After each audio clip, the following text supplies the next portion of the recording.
இன்னாருன்னு சொன்னால் புரியுமா? அது கொஞ்சி கொஞ்சி பேசுறது கண்ணில் தெரியுமா?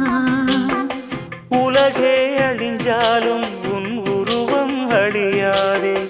உயிரே பிரிஞ்சாலும் உறவேதும் பிரியாதே. உண்ணாமல் உறங்காமல் உன்னால் தவிக்கும் பொண்ணு மணியின் நெஞ்சுக்குள்ளே இன்னாருன்னு சொன்னால் புரியுமா? அது கொஞ்சி கொஞ்சி